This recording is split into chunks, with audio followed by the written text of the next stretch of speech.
Great. Okay, so we've got Ted Miracco, who's the CEO of Approov here. Hi, Ted. Hi, Bill. It's great to be here. Great to be in Yeah, Edinburgh. great. Well, Approov are a Scottish US company, I think, headquartered in Edinburgh. Ted has over 30 years of experience in cybersecurity, defense, electronics, RF, microwave circuit design, semiconductors, and electronic design automation. So, what's your current role within Approov, and what does a typical day involve? Okay. Yeah. So I took over as CEO of Approov back in December of 2022.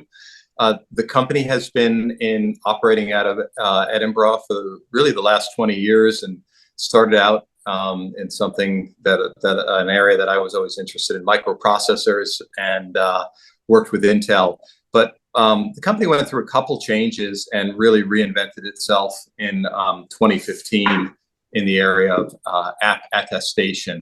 Being in cybersecurity, the investors brought me in as CEO in December 2022.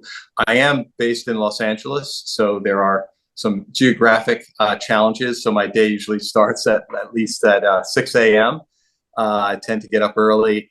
As a CEO, I'm very focused on customer situations, and typically we'll dive right into the email first thing in the morning, and we'll try to connect with my coworkers in Scotland to try to understand anything that's going on with our clients or with evaluations and customer situations.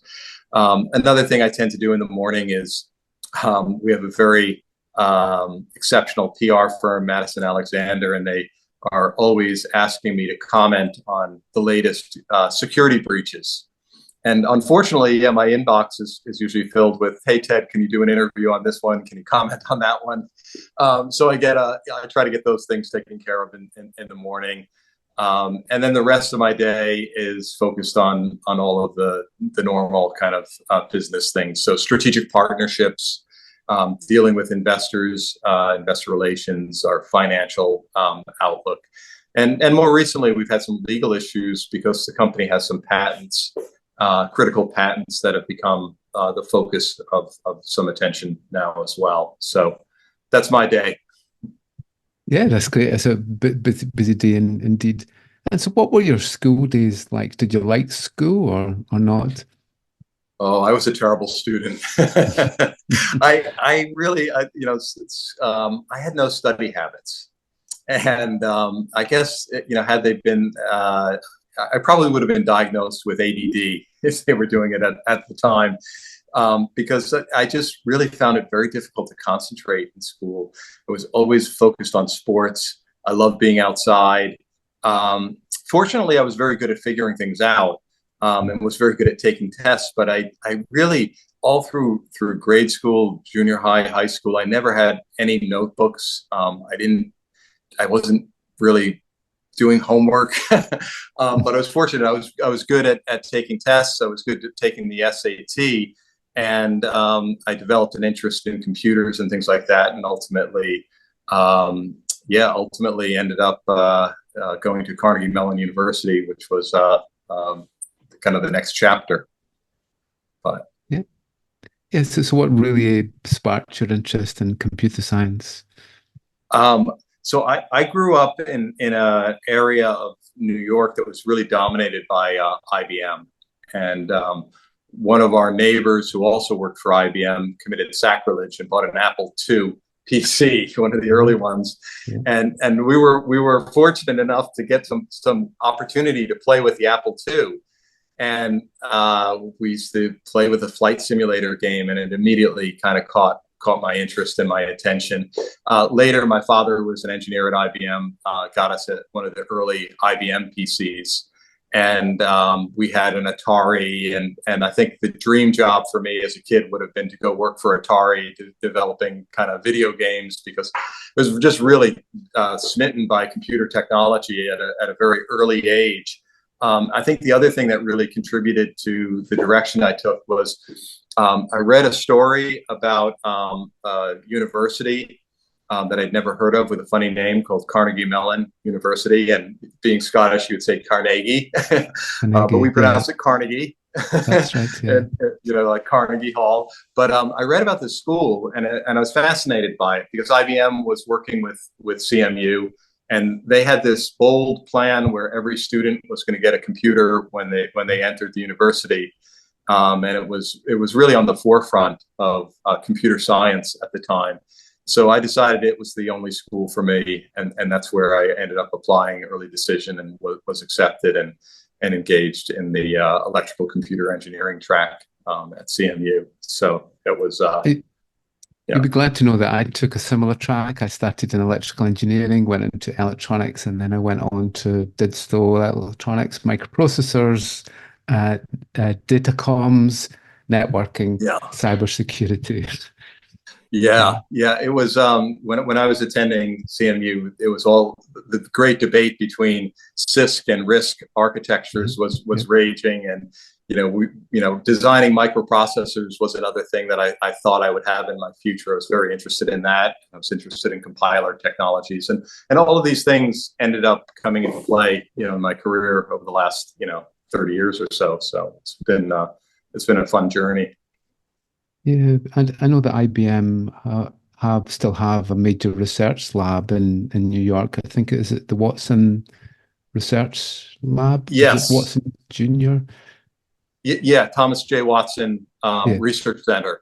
That was the Bell Labs of IBM, or the equivalent of the Xerox Park facility, and that was located not very far from where I grew up.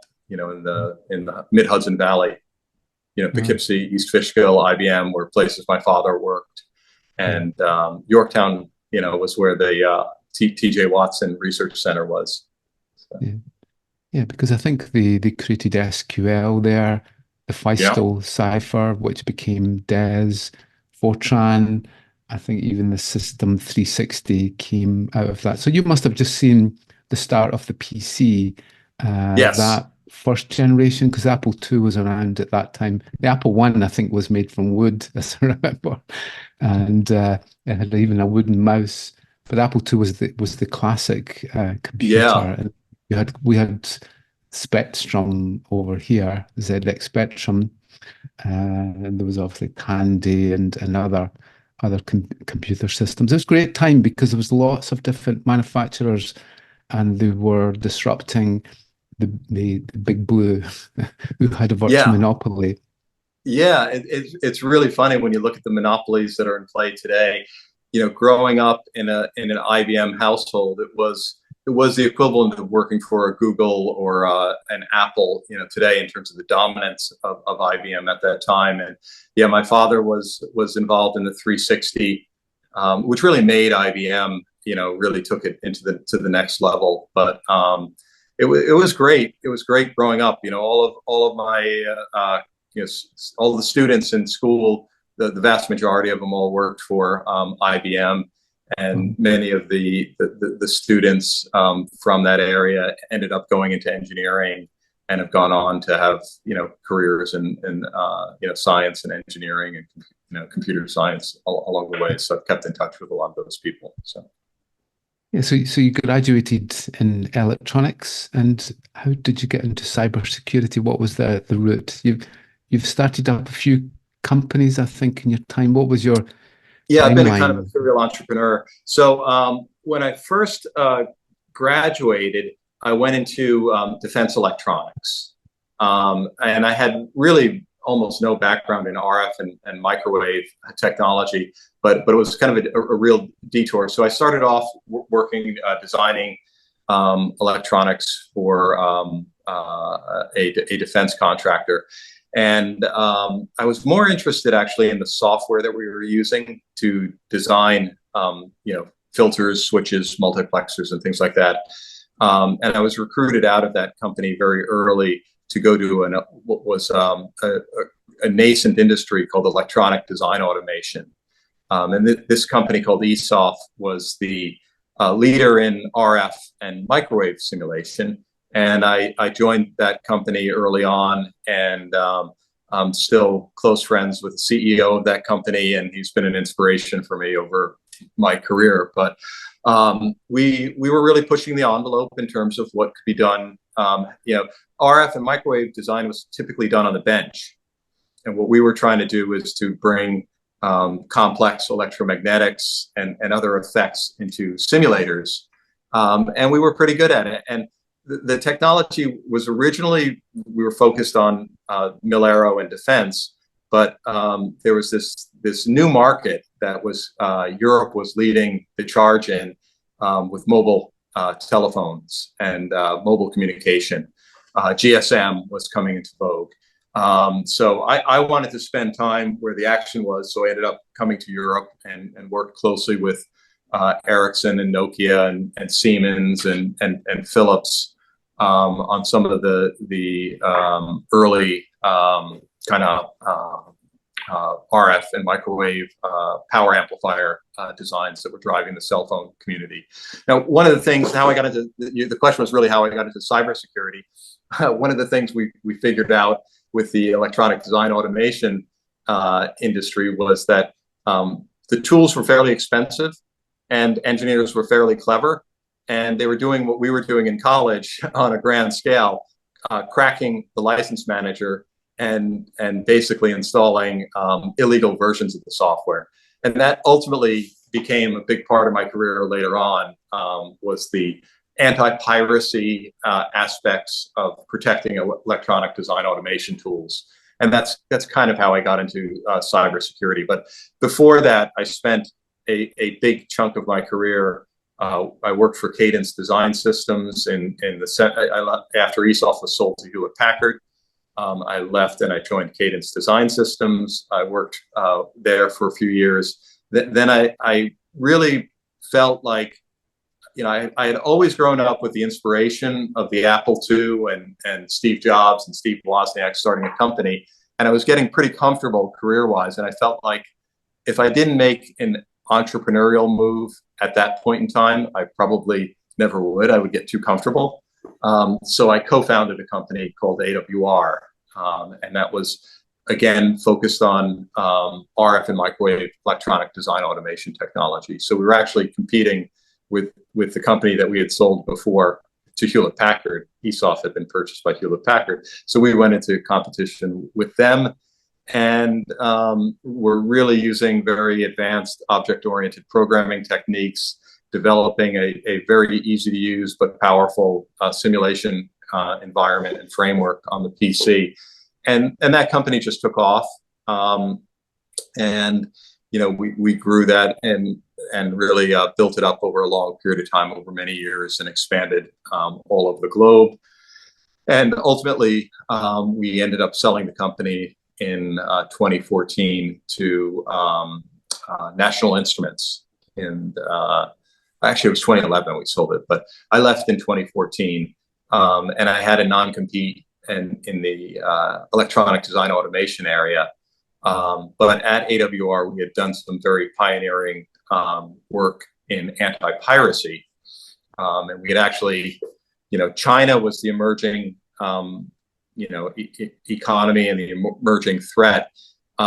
China did not like to pay, none of the Chinese companies were really paying for software. It was part of their competitive advantage. They were using, cracked software to drive, their R&D efforts. And when we tried to stop the piracy by using commercial technologies, but were unsuccessful. So we had to develop our own anti-piracy technology in-house. And it wasn't terribly sophisticated. It really was just, we had a check for update feature in the software. And we decided that when we started checking for updates, we noticed that a lot of the serial numbers on the software were not serial numbers that were issued. So they're all cracked licenses. In fact, 60% of our engineering community was using cracked versions of the software.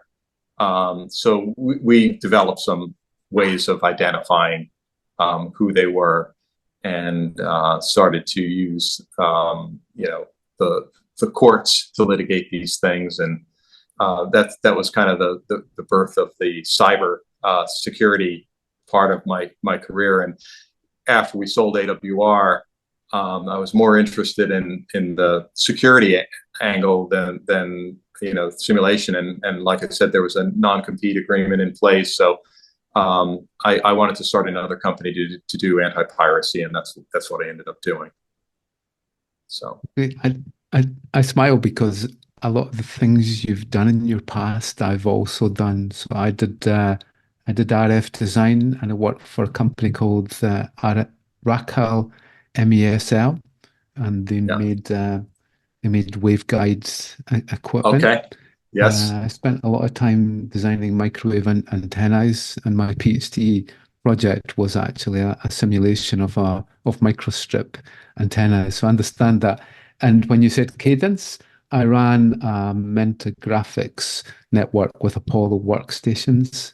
I oh know yes, cadence tended to be run on Sun yeah, 3s, which was the classic computer. In fact, in Scotland, we had a manufacturing facility in Linlithgow, and it was great. And Sun Microsystems is they were a great company, and it's a shame that they kind of lost their way, and I think they were bought by Oracle. Oracle, yeah. Yeah, And the and other one that was a great company was Apollo. Apollo, I that's right. love those Apollo Apollo Computers. Yeah, workstations. yeah. I still have back Token pain from Ring. following them around the world, but That's right. they were, I guess Apollo was bought by Hewlett Packard, Yeah. and they really destroyed. I mean, they had a great networking system on those Apollo workstations, and we kind of loved that, and kind of went away with the HP That's right. acquisition. But It was Token Ring, as I remember. And what yes, used to exactly. happen was that the ring would break sometimes because you're meant to do it with fiber optic cable with two rings and so on, but we only had one ring, which meant when a student disconnected the computers, then the ring would break and we'd lose the token. But it was fast and it was Yes. fairly secure. Yeah, and it was easy to set up. It was Yeah. just connected it, and you were on the network, and presuming, of course, that it stayed connected, you were in good shape. But yes, yeah. So can you tell me a little bit about the Approov approach to trusted applications? Yes, yes. So Approov had a very novel approach to mobile security. So most of the mobile app security vendors, we're looking at doing things that you and I have discussed in the past, like code obfuscation, and really trying to harden the mobile app so that it became harder to disassemble and pull apart. Approov, or Critical Blue, as was known before, looked at this thing differently, and they said, mobile apps are not doing rocket science. It's not like a cadence place and route tool or a harmonic balance simulator. There's nothing in the mobile app that's typical mobile apps that is rocket science that needs to be, obfuscated and hardened. The real value of the mobile app is the data that exists in the cloud. They're mostly used for transactional operations, at least certainly in fintechs. If you're designing an app for a healthcare application or an automotive app, you really, the obfuscation approach, while it's a good approach, it wasn't really solving the problem of protecting the channel or the cloud. So APIs were under attack, and Richard Taylor, the co-founder of Approov, said that, based on some of the work that he had actually been doing with Intel, came up with the idea of mobile app attestation. And that means really almost exactly what it sounds like, is you want to attest that the mobile app is genuine, that it has not been tampered with. And that's the foundation of really what Approov is all about, is that the mobile device is very vulnerable to being decompiled, and because it's in the hands of the hacker, a lot of emulators and frameworks are available for examining it through static analysis or dynamic analysis. So Richard Taylor came up with the concept of let's look at the genuine app, and let's look at how it executes the code, and then let's store a hash of that in the cloud, and then let's create a client server relationship with an attestation server that basically looks at the DNA of the app to make sure that it is completely unmodified, untampered with, unmodded. And then in addition to that, let's make sure that it's running on a device that's not rooted or jailbroken or an emulator environment. So at the foundation, what we do is we make sure that these apps are clean and untampered with. And then only if they're clean and untampered with do we issue a token that can be used for accessing the APIs. And in doing so, you really reduce a lot of the attack vectors for a lot of different mobile applications. And that's really at the heart of what Approov does is we kind of have 1 foot in mobile app security and 1 foot in mobile API security. And our sort of tagline is from the device to the cloud. So what we do is we inspect the device, we inspect the app, we pin the channel, and we secure the API with the token-based access mechanism. So we're covering all the different surfaces that could typically be attacked by hackers. And this approach has proven to be very, very successful. It's what I like to think of as kind of like a military-grade kind of security for protecting, especially transactional data that's coming from the cloud. And I think it's really relevant, today as we see. As I said, I start off my day with data breaches, and I read about how APIs are being compromised and how often these things occur and how preventable they are. So we are a well-kept secret in the mobile app security world, and I'm hoping that more companies can recognize that this is a very valuable approach to mobile app and API security. Yeah, I agree. And when you think about it, we spend very little time training software developers on cryptography, about code signing, about API trust. Digital certificates are one of the least understood areas in software development and cybersecurity, understanding the PKI, trust, and cryptography. We probably should have more cybersecurity and software development courses, and the same on cybersecurity courses. We should have more around the trust of APIs, but really we've almost like segmented these two areas apart from each other, where in the middle is the sweet spot these days.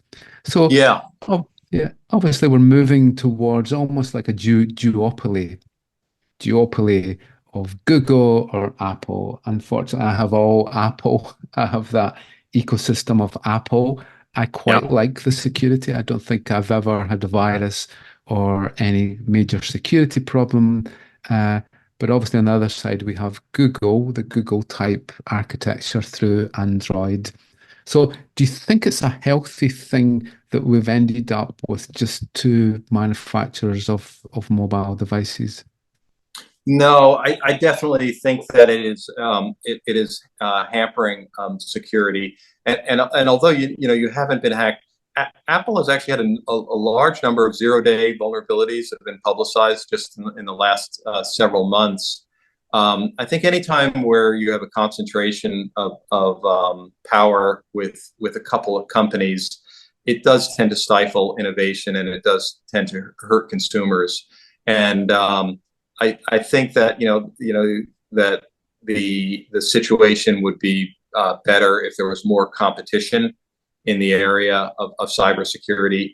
And again, Apple and Google like to act like there's competition between them, but there really isn't. You're in the Apple ecosystem.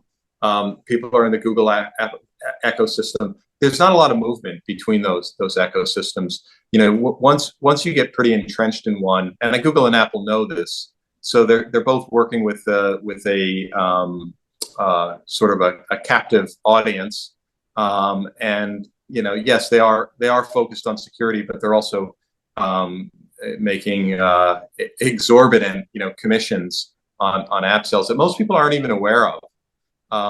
I wasn't even aware of it until I started reading about the EU and the Digital Markets Act. I wasn't aware how onerous the fees were for app developers. And I think, I have to really take my hat off to Tim Sweeney, the CEO of Epic Games, who had the courage to really try to fight the taxes that Epic Games was paying for just basically distributing an application on a mobile device.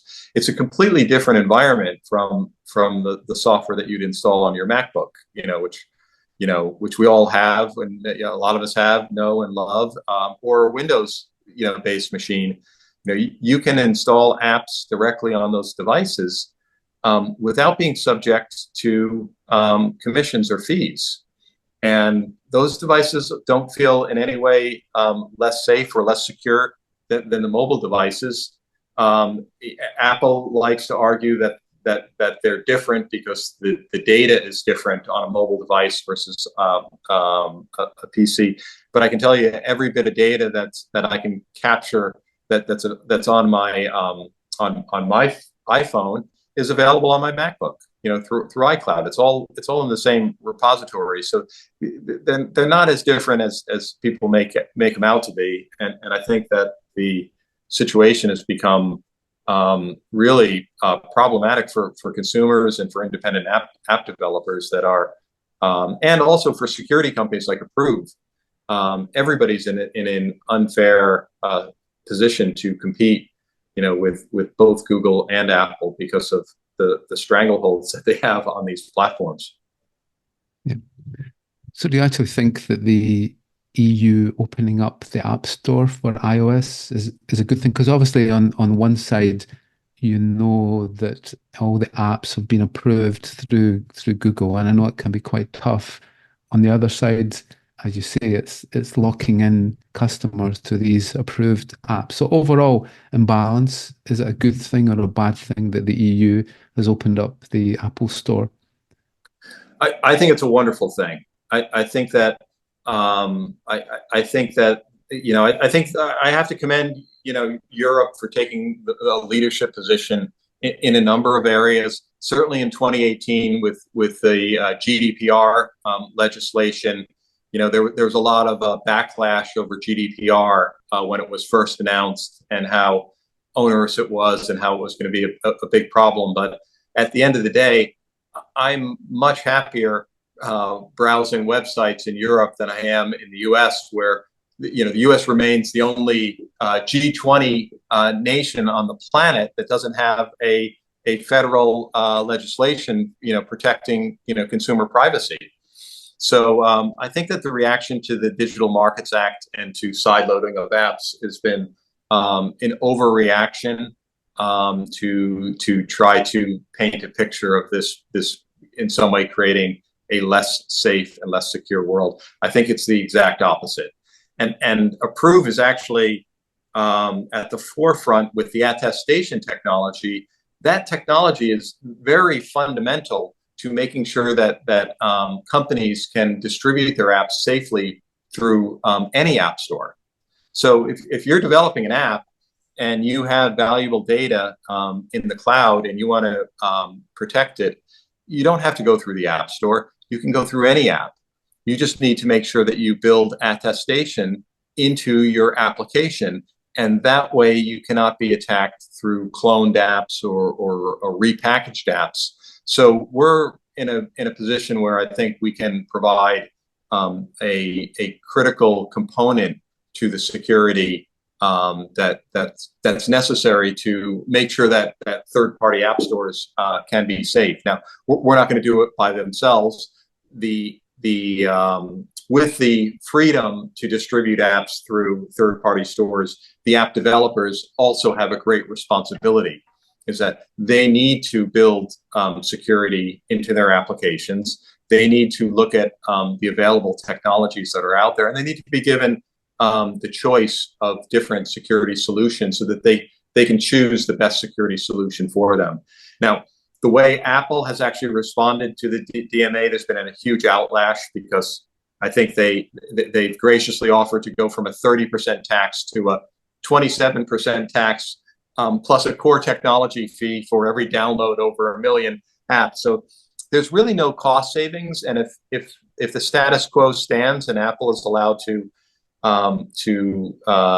implement the DMA the way that they have announced that they plan to support it, no app developer is going to go through a third-party store. There's no economic reason to do it. But I think the EU is going to have a lot to say about this, and I think that the law, like GDPR, it has real teeth to it. And I think that also, like GDPR, GDPR was the first privacy legislation, but it led to similar laws in Korea, Japan, even China has the PIPL legislation for privacy, and it's really spread all over the world. Brazil, everywhere has a privacy legislation, and I think we're going to see the same thing with the Digital Markets Act. I know India and Korea are moving to open up these platforms to third-party app stores. The EU, or the UK, is in the process of pushing forward legislation called the DMCC. It's the Digital Markets Competition, and I'm not sure what the last C is for, but it's actually a very powerful piece of legislation modeled after the DMA, but with some other advantages. It's actually one of the reasons I'm here in the UK, is to discuss with the regulators the importance of opening up these app stores. But they have to be opened up in a way that provides economic incentives for app developers to build in security. And the other thing that needs to happen is app stores need to be responsible in scanning and screening apps as well. And again, there are a lot of commercial tools that are available for scanning apps. Consumers can scan apps. Again, I don't think the burden should come to the consumer for doing that. But there are a lot of good tools that are out there for checking to see if apps are safe and secure. I think Apple took in $1.1 trillion through the App Store. Google took in 48 billion on fees through the Play Store, and Apple's fees for digital devices was close to 100 billion for similar services. They're not spending that on security. I can guarantee you that they're not spending anywhere near that amount of money on security or privacy controls. So there is an opportunity for third-party app stores, and I think that we are going to see more adoption of it. So that's my take. Yeah. And there's one company who tried to get into the mobile phone market, and that was Microsoft, and they failed completely. But Microsoft have doubled down, and they've obviously invested in their clouds, and they're now coming through with the collaboration with OpenAI, ChatGPT, Sora, Voice, and so on. And I think they're investing, I forget the figure, $100 billion into Stargate, this most amazing computer with AI. So how do you think the rise of AI will change the tech industry? That's a great question. I think it's going to be as transformative or more transformative than the internet itself. So right around 1995, the World Wide Web started to take off, and I think a lot of people recognize, certainly people like Jeff Bezos, recognize that this was a transformative technology. I think 2022, when ChatGPT was announced, it's like 1995. This is going to be as impactful as the internet, if not more so. It is going to be very disruptive. There will be a lot of positives that will come out of it. Being in cybersecurity, you need to focus on some of the negative ramifications of it. I think that AI is going to make phishing attacks and spear phishing attacks, much more powerful, much more capable than they ever have been before, and much more convincing. So I think we need to take these threats very, very seriously. And I think one of the important pieces of the security, and again, I think this is really missing with Google and Apple, is that there has to be transparency. So one of the groups that Approov is a big proponent of is OWASP. And OWASP publishes a lot of the top threats for mobile devices, and are really on the forefront of trying to educate the market on what the threats are. AI is going to accelerate everything. I think AI can be used very effectively in certain defense scenarios, but the proliferation of attacks is going to be it's going to be something we're going to all need to be concerned about, and I think it is going to take a community to respond to it. It's going to take the private sector, and it's going to also take the public sector as well. So it's fasten your seatbelt. It's going to be a wild ride, I think, for the next couple of years. Yeah, because obviously Apple could be in danger of getting broken up, possibly as Amazon might be, and if they become more and more dominant in AI, then I think the regulators will come after then. So I think there's a fine line to be tread, and obviously in cybersecurity they've really came ahead over the years, and you see Cisco buying Splunk. Because they lack the data analytics, and Microsoft have come from nowhere to be one of the leaders in cybersecurity because they sit on so much data. So obviously the data is going to be a key driver to that. So Apple's approach to security is to integrate devices together. So I have an iPhone, an iPad, and my MacBook, and then when I log in on one device, I get an alert out of band on another one. That tends to keep things secure, where Microsoft, you obviously have a domain server, fairly complex and so on. What do you think the Apple approach to that personalization, that integration of devices is good from a security point of view, or do you think it's just a way of locking us in to buy more Apple devices? I have all of the same devices that you have, but I don't. It's not by choice. It's because of the lack of choice. I used a Fitbit for years, and I really kind of love the Fitbit, but the interoperability with the Apple ecosystem wasn't there, and it wasn't. It's not that it wasn't there because it was impossible. It was technically impossible, and only the Apple Watch could do those things. It was just because of a closed ecosystem, and it was a deliberate kind of manipulation of the market. So I'm not in favor of the closed ecosystem. I do think that there has to be more transparency, so that if an independent manufacturer of a watch wants to produce a watch that's going to connect to an iPhone, they should be given access to all of the same APIs that the Apple team has, and they still should have to meet certain security requirements. But you can't put your finger on the scale and give your in-house tools preferential treatment over external tools. I just think that is the definition of kind of a monopolistic business practice, and I think it is. It does cause a disservice to consumers. The Fitbit devices have a lot of nice features and a lot of capabilities, but they don't interoperate at the same level as closely with the Apple products, and that's unfortunate.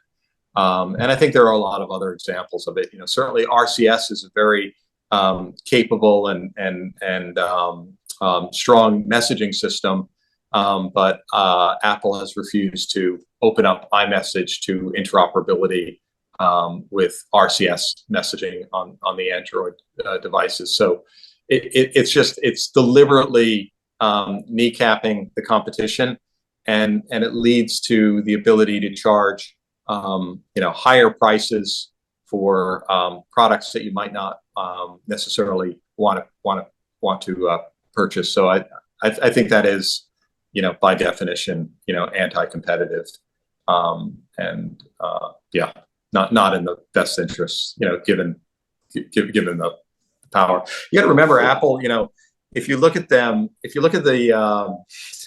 compare Apple to most countries in the world, the market cap of Apple is greater than the gross domestic product of almost every industrialized nation on the planet, except for the top 6. So the UK just barely squeaks by with the GDP that exceeds that of Apple, but their annual turnover is more than the GDP of industrialized nations like Malaysia and the Philippines. It's just they've become so big. And you certainly remember the 1984 commercial when Apple was the challenger and IBM was Big Brother. Big Brother. Yeah. Yeah. The role, there's been a role reversal. Apple has become Big Brother and has not necessarily championed the entrepreneurial spirit that got them to where they are. So yeah. And obviously you see many companies now running 24/7 SOCs, and those are typically focused on the Windows domain, laptops, desktops, and so on, and they have their own threat detection model. So how does your threat detection model work for mobile devices? yeah, like I said, we're focused exclusively on mobile. And we're really focused on protecting everything from the device to the cloud. So it is making sure that the device isn't tampered with, making sure that the app is not tampered with and is safe, and then pinning the communication channel. So TLS encryption is good, and it's a step in the right direction, but you really need to pin the channel between the device and the server to prevent man-in-the-middle attacks. That's a big part of what we do. And then I think in terms of protecting the API, as Troy Hunt was on your show recently and talking about the number of usernames and passwords that are out there. Relying on credentials to access APIs is just fool's play. I mean, you need additional layers of security, and that's where I think token-based API protection is absolutely essential. And the way the Approov technology works is it's a lot it's similar to multi-factor, but it doesn't involve any human intervention. So when we do the attestation on the app server and attach a token to it, to the credentials, those two factors end up granting access to the API. So it is a very strong security mechanism, and it's also very convenient, and adds a very powerful layer that protects, the API. So we feel this is really really the right solution, at the right time for a lot of applications. That's great. And I see that you do certificate pinning. I know it's a difficult area, and you can really cause a lot of problems if you don't get this right. Can you explain what certificate pinning is and what it protects against? Yeah, so the main threat that it protects against is the man-in-the-middle attack, or manipulator-in-the-middle attack is the more politically correct way of saying it today. A lot of times, we think because we have an encrypted connection that we're safe. But in a man-in-the-middle attack, and this could occur very easily if you connect to a Wi-Fi hotspot in an airport or in a coffee shop or something like that. The manipulator in the middle establishes an encrypted connection between themselves and the device, and then they they establish an encrypted communication channel to the cloud. And in the process, they're able to monitor traffic back and forth. They can even intercept, even if you have multi-factor authentication, they can intercept the multi-factor codes that are passing through. And the way you stop that is with certificate pinning. And essentially what it does is instead of allowing any trust certificate, you designate a specific trust certificate, and you only establish a connection with a device that presents that appropriate trust certificate. And Approov has what we call dynamic. We have two certificate pinning solutions. One is free. We have a static pinning solution, which anybody can use. You can come to our website and download a utility to set that up. And then we also have a premium solution called dynamic certificate pinning. And the dynamic certificate pinning just makes it easier for you to rotate certificates. So sometimes a certificate becomes compromised. And rather than having to re-release the app and go through the whole security process, dynamic certificate pinning allows you to push a new trust certificate from the attestation server down to the device and to load it in there. So it makes it very, very convenient for companies to rotate their certificates easily and not end up with an app.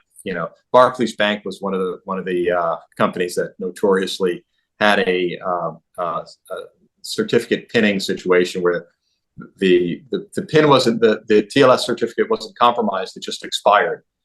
And when it expired, all of these apps were rendered dead on arrival, and they had to rush a update through the approval process and push it out to their consumers. So having the ability to easily rotate certificates is a nice feature. So we recommend maybe start out with static pinning, but add dynamic if you're inclined to. So that's great. And really, there's no standard when it comes to secure enclaves and TPM chips and so on. And obviously, a major weakness is where you keep your secrets, where you store your symmetric keys, where you store your private keys, and so on. And there's been, I think there was a Samsung hack fairly recently that the researchers were able to get the private keys out of the Samsung secure enclave through some really naive encryption.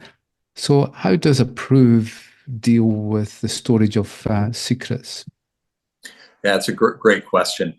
So first, I'll just kind of reiterate what you said. We did a study on our own. Approov did a study of I believe it was about 650 fintech applications, and we looked at applications from the U.S., from the U.K., from France, and Germany, and I think we found it was easy to expose secrets like API keys in 95% of the apps, just through simple static analysis. Now, not all of them were necessarily high value secrets. Some of them, could be, less valuable API keys, but I think around 25% had high value API keys, easily exposed and lifted through static analysis. If the static analysis doesn't work, then there's always dynamic analysis, or late attached FRIDA is a way of extracting some of those keys. So what Approov has developed is a capability called runtime secrets. So our approach is don't put any of the secrets in the device where they can be vulnerable. Hackers control the device. It's easy for them to look for high entropy strings and to try to find the keys. Put all of those keys in the cloud, okay? And then deliver the keys just in time. And only deliver the keys to attested apps. So again, we keep relying on this mobile app attestation because it's a very powerful technology. If the keys are in the cloud at the attestation server, when you need to access the API, you do a request for the key. The server does a test to make sure you are who you say you are. Essentially, it's doing a DNA check on who you are, and it's only giving out the keys to genuine apps. So if you're an emulator, if you're running on a jailbroken device, if you're running in a FRIDA environment or some sort of hooking framework, you do not get a key. Or actually, you actually do get a key, but you get a key that doesn't work. You get a key that says this is a counterfeit app. And when you approach the API, it's presented as a counterfeit and denied access. So our recommendation is remove all the keys from your app, store them safely in the cloud, and only deliver them just in time. This works, by the way, not only with your own APIs, but it all works fantastically with third-party APIs. So if you need an API key to access Google Maps, or you need an API key to access certain AWS functionality or Facebook functionality, all of those keys can be stored in the cloud. It's also great for LLMs. If you're developing an app that uses OpenAI or uses Gemini or uses Anthropic, don't store your API key in the device where it can be extracted and your bill could be run up with your API key. Store it in the cloud and only deliver it when it's necessary for accessing the API. So it's really a great approach to storing API keys for large language models as well. Yeah, I agree, and perhaps the architecture is to move towards a trust center infrastructure, as we would get with Kerberos, in this way that you can actually very carefully control, especially for IoT. And I suppose mobile devices are on the spectrum as you move towards IoT, which are at the extreme where you might have millions or billions of devices. How are you going to control every connection that goes on in there? And obviously Kerberos and trust centers allow that architecture to thrive. The downside is obviously the centralization of it, but you can have masters and slaves and so on. So I think a lot of companies need to be thinking about centralizing the trust, because ask any company, what's the number one thing that they're struggling with? Key management. A bank will have billions of keys. Where do you keep them? How do you watch them? And obviously one way is within a trust infrastructure to make sure that the keys are carefully managed with. So I agree with your approach completely. Yeah, and actually there's another layer to it, is that we split the decision making between the device and the cloud.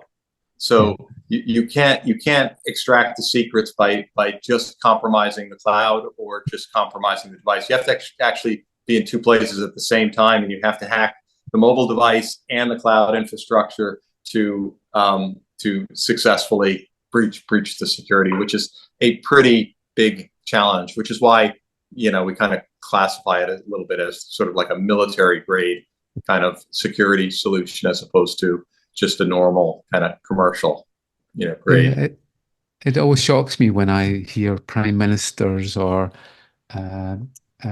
senior government people having two phones, and they're using WhatsApp and different applications, and you think that really they need to be working at the highest level possible because of the security of the country at their will, and you see some really sloppy practices.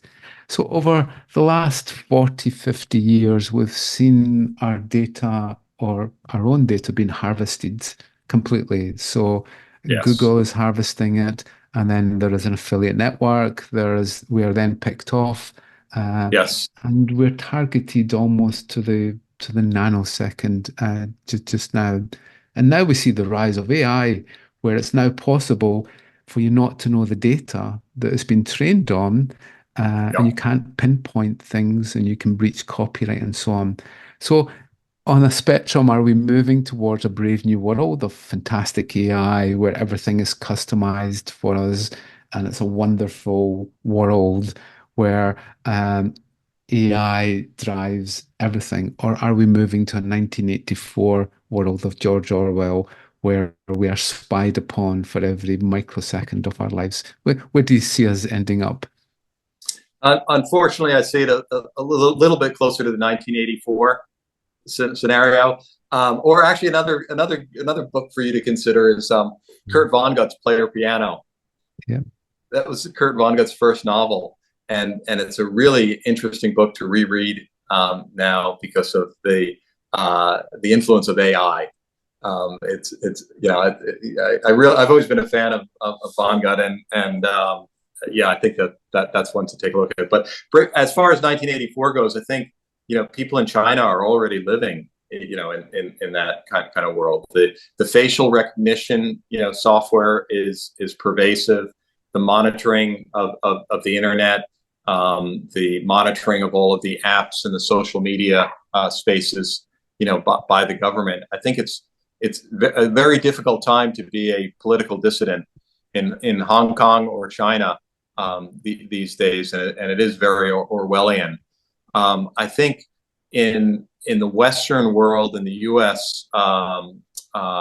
Area, it's not as much the government, but it is the big tech companies that have everything on us, and it's more commercial exploitation than anything else.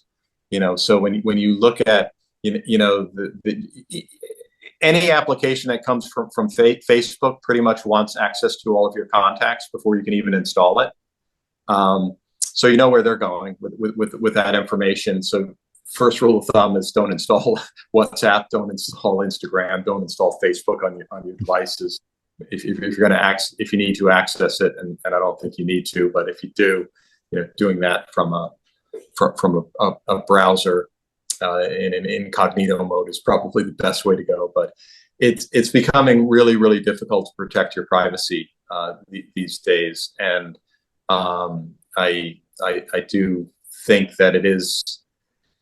Yeah, unfortunately, I have to lean a little bit more towards the dystopian, kind of perspective on it.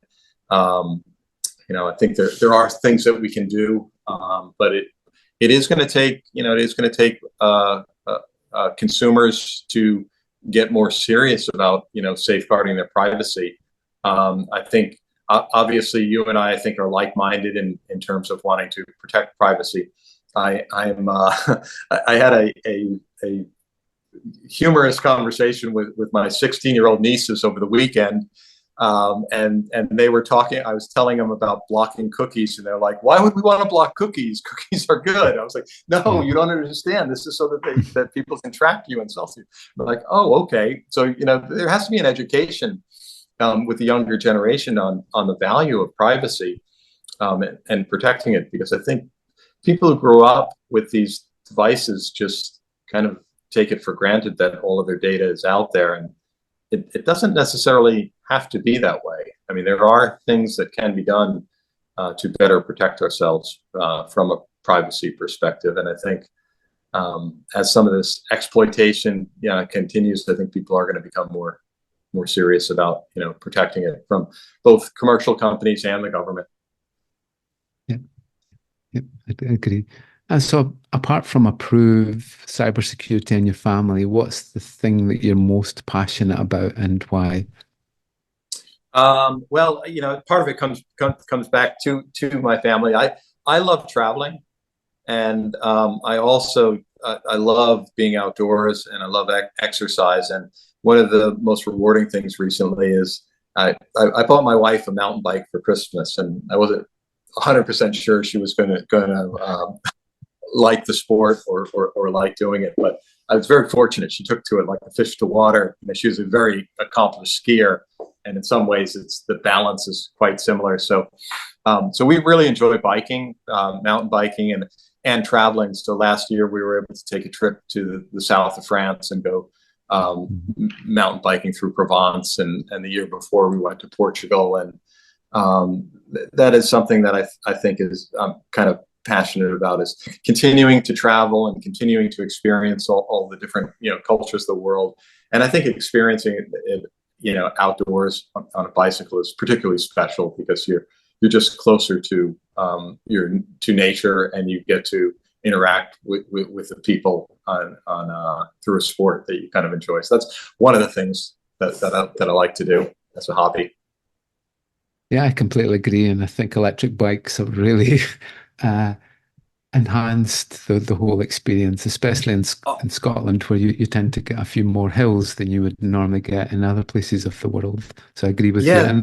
And I love the different weathers too.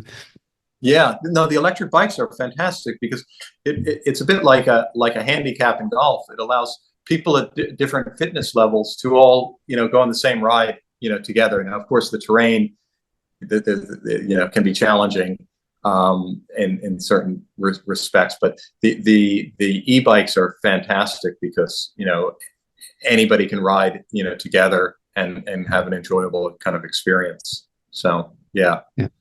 Great. I wanted, one of our places that we want to go is to the Isle of Skye.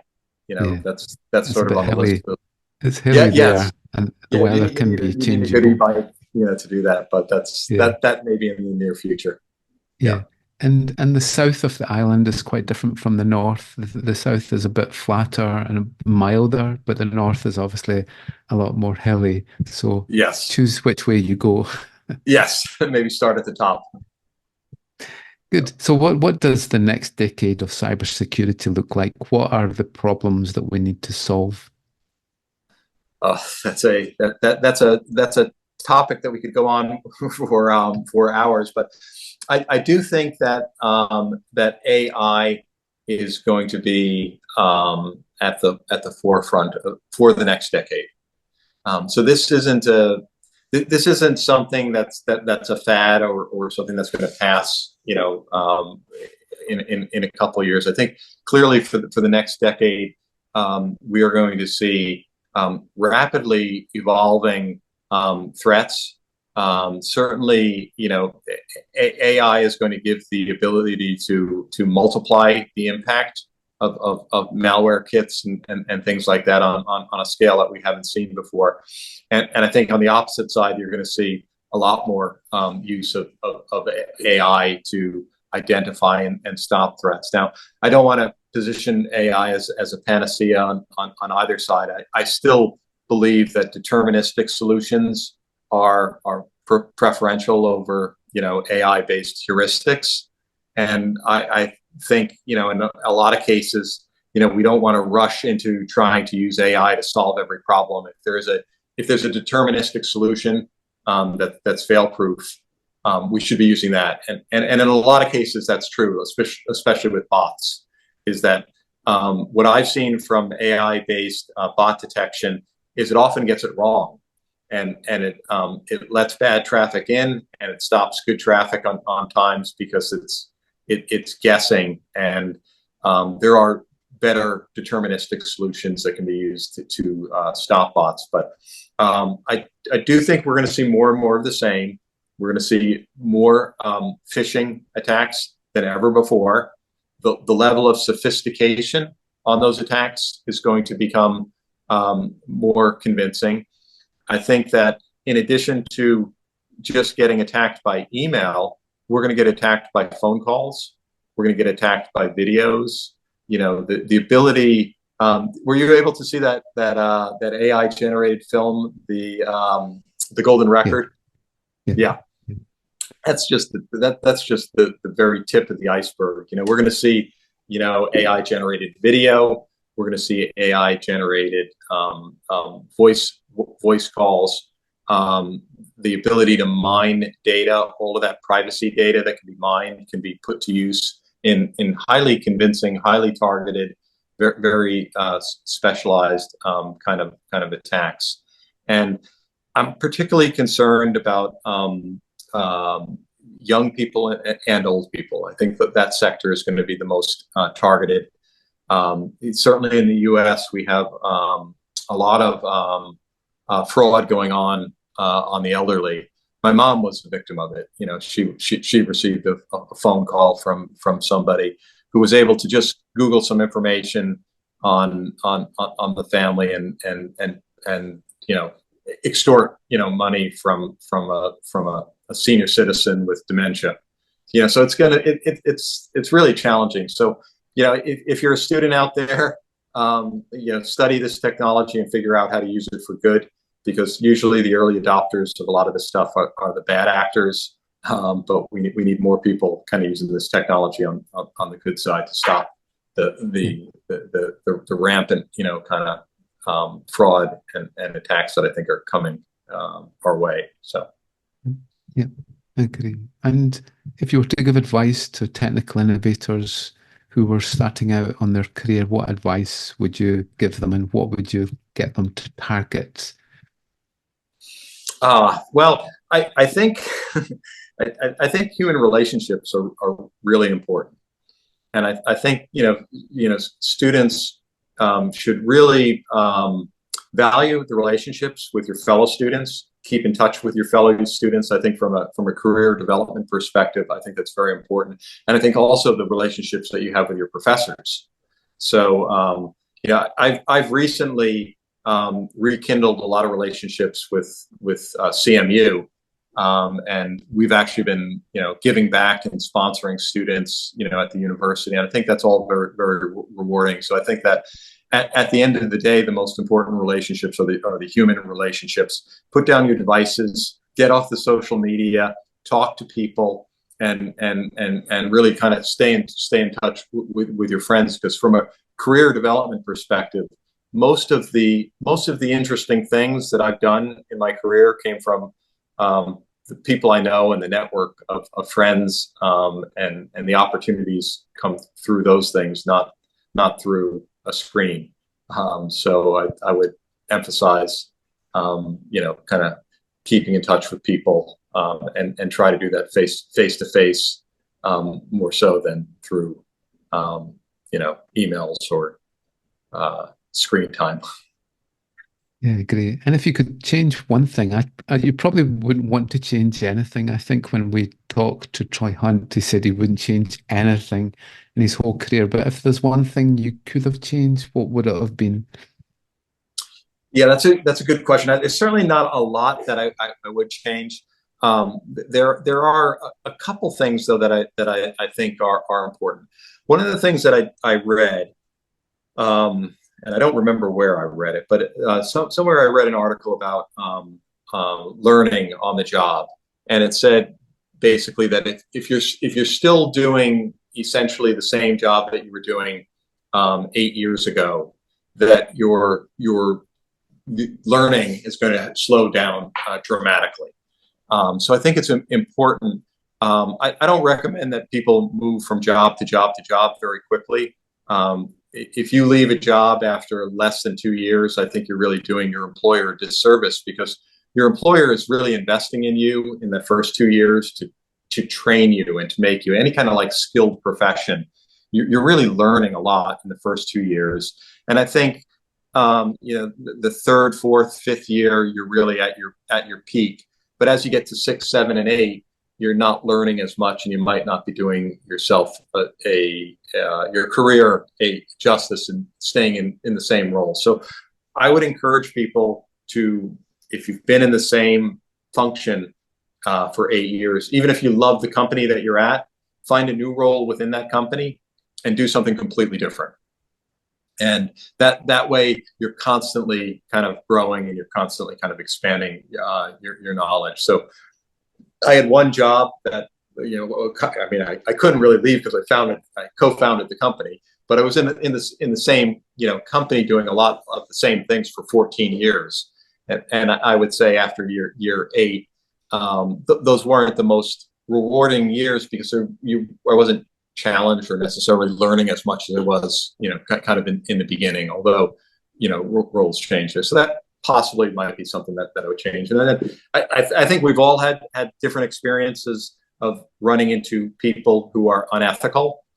And I've certainly had 1 or 2 occasions where, I got into in a business situation with somebody who turned out to be unethical. And I think in hindsight, the people around you often see things that you don't. You can have a blind spot.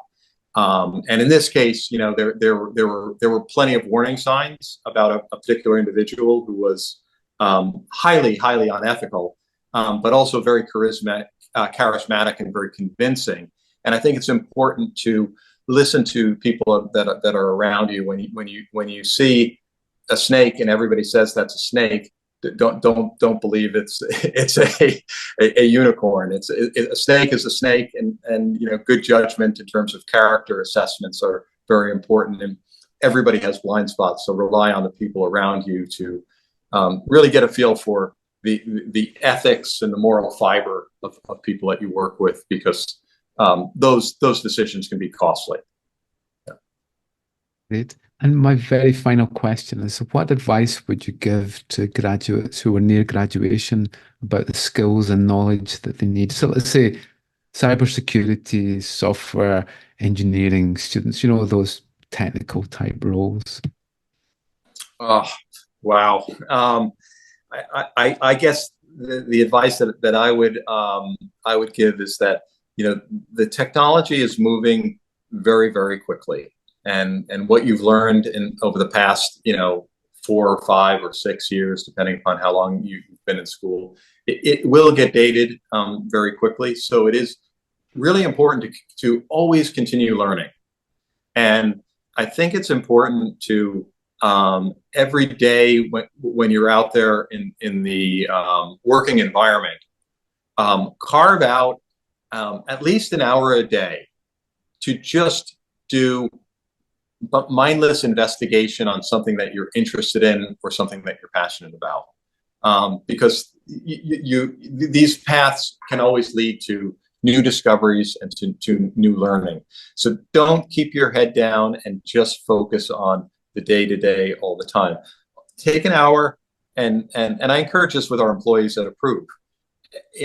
Spend time doing something that's completely, maybe peripherally related to your job, but sort of a tangent.